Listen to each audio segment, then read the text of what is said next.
Hello दोस्तों। सीकेट computer प्रशिक्षण केंद्र के यूट्यूब चैनल में आपका स्वागत है। आज हम लोग इस वीडियो में सीखेंगे क्लासिफिकेशन ऑफ अकाउंट्स। मतलब अकाउंट्स का कितने प्रकार का होता है, क्या कितने भागों में बांटा गया है। क्लासिफिकेशन का मतलब समझते हैं वर्गीकरण। तो हम लोग देखिए देखिए यहाँ पे सब बनाया गया, डायग्राम बना दिए गए हैं आप लोग की सुविधा के लिए। अकाउंट्स को दो भागों में बांटा गया। Personal accounts. तो पर्सनल अकाउंट देखते हैं कि पर्सनल अकाउंट आखिर होता क्या है। तो ऐसे समझिए, it's related to person and organisation called personal account. मतलब उन सभी अकाउंट जो किसी व्यक्ति या संस्थान से संबंधित हो, उसे पर्सनल अकाउंट कहते हैं। चलिए देखते हैं आगे। पर्सनल अकाउंट को क्या हुआ, पर्सनल अकाउंट को भी तीन भागों में बांटा गया। पर्सनल अकाउंट को हम लोग नजदीक से समझने के लिए, अच्छे से समझने के लिए हम इसको तीन भागों में बांट करके बता रहे हैं आप लोग को। पर्सनल अकाउंट को तीन भागों में बांटा गया। Natural personal account. इससे सिंपल सा नेचुरल पर्सनल अकाउंट समझने के लिए ना क्लियर पता चलता है। नेचुरल पर्सनल अकाउंट, इसमें हम जितने भी हम लोग का नाम से रहता है, जितने भी नाम है, राम श्याम मोहन सोहन, जो भी नाम से आ गया, नाम के आगे अकाउंट लगा दे, वो सब आ चलाएगा नेचुरल पर्सनल अकाउंट में। ठीक है। अगर देखते हैं आर्टिफिशियल पर्सनल अकाउंट। ये नाम से ही पता चलता है कि यह बनावटी है, यह कोई हमारे जैसा ह्यूमन नहीं है, मनुष्य नहीं है, एक बनावटी है। तो बनावटी में क्या आएगा, जैसे आ गया स्कूल। स्कूल, यह कोई मनुष्य नहीं है, लेकिन यह पर्सनल अकाउंट आता है, यह बनाया गया है। इसको हम लोग बोलते हैं आर्टिफिशियल पर्सनल अकाउंट।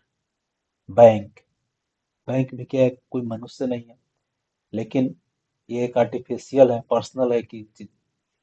तो ये आपका ये सब आएगा आर्टिफिशियल पर्सनल अकाउंट्स में। और लास्ट इसका तीसरा जो है रिप्रेजेंटेटिव पर्सनल अकाउंट। ये जो रहता है कि अब कोई एक व्यक्ति नहीं है, लेकिन कुछ व्यक्तियों के, एक व्यक्तियों के समूह को यह रिप्रेजेंट करता है। व्यक्ति के समूह को रिप्रेजेंट करता है। कहने का मतलब कि जैसे आप लोग अभी सारे विद्यार्थी हैं। विद्यार्थी अर्थात जैसे स्टूडेंट। और स्टूडेंट का मतलब हो गया कि आप कोई एक पर्सनल किसी का नाम नहीं लिया गया, ये एक समूह है। आप रिप्रेजेंट कर रहे हैं स्टूडेंट को। व्यक्ति और आप हैं, जैसे आपका नाम रमेश है, उनका सुरेश है, ये सभी को पूरे को रिप्रेजेंट कर रहे हैं स्टूडेंट। उसी तरह रिप्रेजेंटेटिव पर्सनल अकाउंट में आता है कि जैसे बहुत सारे का एक रिप्रेजेंट जो करता है, जैसे हम लोग का कस्टमर जितने भी होते हैं, उसको हम लोग लिखते हैं डेप्टर्स।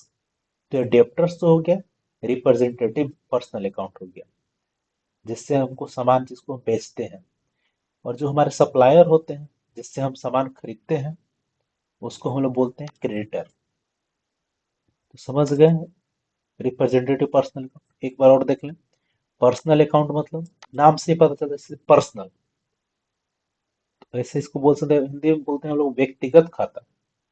मतलब ऐसा खाता जो किसी व्यक्ति या संस्थान से संबंधित हो, उसको हम लोग बोलते हैं पर्सनल अकाउंट। पर्सनल अकाउंट तीन तरह का हुआ। Natural personal account, artificial personal account, representative personal account. Natural personal account में क्या आएगा, जो भी नाम आएगा, जो भी नाम के साइड में अकाउंट लिख दीजिए, वो नाम हो गया पर natural personal account. Artificial personal account जो बनावट हो, हमारा जैसा ह्यूमन मनुष्य नहीं है, लेकिन व्यक्ति कहने का मतलब नहीं है, बट बनाया गया हो, जैसे संगठन। तो हमारे जैसे बैंक हो गया, स्कूल हो गया, कॉलेजेस हो गया, ये सब आएगा आर्टिफिशियल पर्सनल अकाउंट। रिप्रेजेंटेटिव में जैसे हम बता चुके हैं कि जो रिप्रेजेंट करता हो एक समूह का, किसी व्यक्ति को। जैसे हो गया जो भी हम जिसको सामान बेचते हैं, उसको हम लोग बोलते हैं डेप्टर्स। तो हमारे रिप्रेजेंटेटिव पर्सनल अकाउंट में। ठीक है। अब आगे चलते हैं, हम लोग देखते हैं इम्पर्सनल अकाउंट। तो इम्पर्सनल अकाउंट को दो भागों में बांटा गया है। पहला रियल अकाउंट्स, दूसरा नॉमिनल अकाउंट। अब देखते हैं रियल अकाउंट्स आखिर होता क्या है। Real accounts, it's related to assets.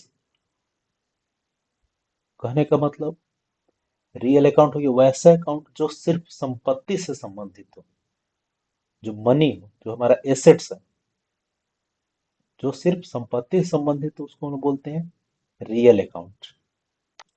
अब संपत्ति से कहने का मतलब जैसे हम लोग जो भी हमारे पास पैसा है, कैश है, वो रियल अकाउंट हो गया। जैसे हमारा अगर कोई अपना जमीन है, कंपनी का, बिजनेस का, तो हमारा रियल अकाउंट हो गया। बिल्डिंग है, रियल अकाउंट हो गया। मशीनरी है, रियल अकाउंट हो गया। सिंपल सी है कि जो भी हमारा संपत्ति है वो सब आएगा रियल अकाउंट। ठीक है।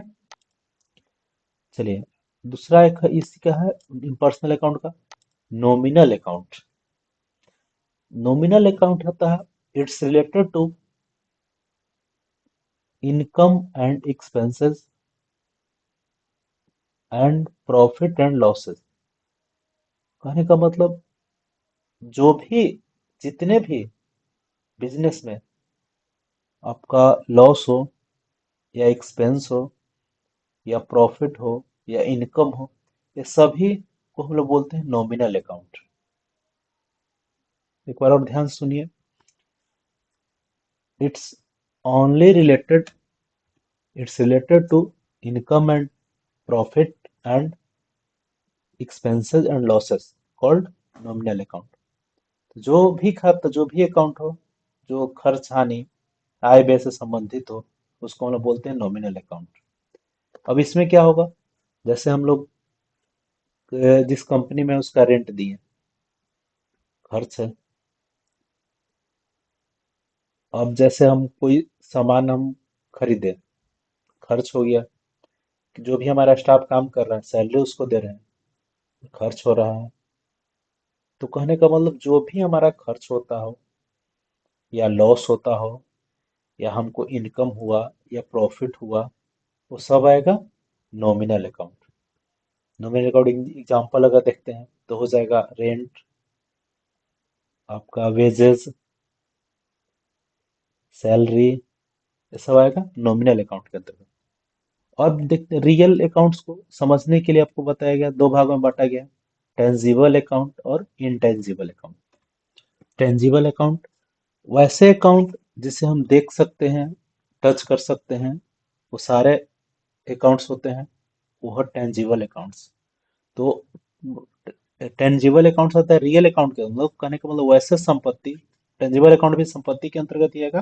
तो वो वैसे संपत्ति जिसको हम टच कर सकते हैं, देख सकते हैं, जैसे कैश को देख सकते हैं, हमारा लैंड एंड बिल्डिंग है उसको देख सकते हैं, मशीनरी है देख सकते हैं, फर्नीचर वो सब देख सकते हैं, जिसको मतलब जो भी संपत्ति बिजनेस का है जिसको हम देख सकते हैं, टच कर सकते हैं, वो सब आता है टेंजिबल है। तो अब आए क्या, अब इनटेंजिबल अकाउंट्स का मतलब वैसे अकाउंट्स जिसको हम टच नहीं कर सकते हैं, देख नहीं सकते हैं। वो जितने भी हमारा संपत्ति आएगा, जितने भी हमारा संपत्ति से जो भी है आएगा संपत्ति, जिसको हम टच नहीं कर सकते, देख नहीं सकते, वो सब आएगा इंटेजिबल अकाउंट के अंदर। जैसे इसमें क्या होगा, आप सोच सकते हैं कि आपका क्या होगा।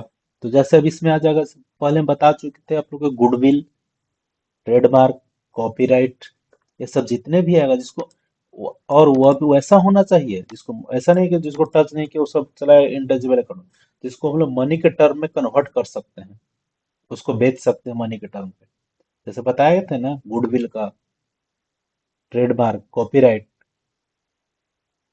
अगर यदि कोई प्रॉब्लम होगा तो कांटेक्ट कीजिएगा, कमेंट कीजिएगा, हम अगले वीडियो में उसको क्लियर कर देंगे। तो अभी क्लियर हो गया इतना, accounts, classification of accounts, personal account, impersonal account. Impersonal दो प्रकार के, real account, nominal account. Real account दो प्रकार के, tangible account, intangible account. Personal account तीन प्रकार का हुआ, natural personal account, artificial personal account, representative personal account. इसका पीडीएफ हम आप लोग को प्रोवाइड कर देंगे। तो एक और खास बात ध्यान से सुनिएगा, जैसे हम लोग को तो लगा कि इतने सारे अकाउंट्स हैं, लेकिन मुख्य रूप से हम लोग को जो देखना है और जो ऐसे ज्यादा हम लोग को जरूरत पड़ेगा और ध्यान में रख करके चलना है, ज्यादा ध्यान देना जिसपे, वो हो गया पहला पर्सनल अकाउंट्स, दूसरा रियल अकाउंट और तीसरा नॉमिनल अकाउंट। ये तीन हमारा मुख्य है, ये तीन हमारा मुख्य अकाउंट्स है। इसी तीन को, अगर इस तीन को आप अगर याद कर लीजिएगा, अच्छे से समझ लीजिएगा अच्छे से, तो आपको आगे चलकर जो डेबिट क्रेडिट आएगा, जैसे बताया गया था अकाउंट्स के दो साइड होता है, लेफ्ट साइड को डेबिट, राइट साइड को क्रेडिट पक्ष मानते हैं। तो डेबिट और क्रेडिट करने के लिए, डेबिट क्रेडिट में डिवाइड करने के लिए ये तीन कोई याद अगर अच्छे से कर लेते हैं, समझ लेते हैं, तो आपको बहुत ही आसानी हो जाएगी। एक बार और सुनिए, पर्सनल अकाउंट क्या होते हैं? वैसा अकाउंट जो किसी व्यक्ति या संस्थान से संबंधित हो, पर्सनल अकाउंट कहलाता है। रियल अकाउंट, वैसा अकाउंट जो सिर्फ संपत्ति से संबंधित हो, रियल अकाउंट कहलाता है। नॉमिनल अकाउंट, वैसा अकाउंट जो लाभ हानि तथा आय व्यय से संबंधित हो, उसको बोलते हैं नॉमिनल अकाउंट। ठीक है। यदि किसी को प्रॉब्लम होगा तो हमें कमेंट करेंगे, या उसके लिए हम अगले वीडियो में हम बनाएंगे। धन्यवाद।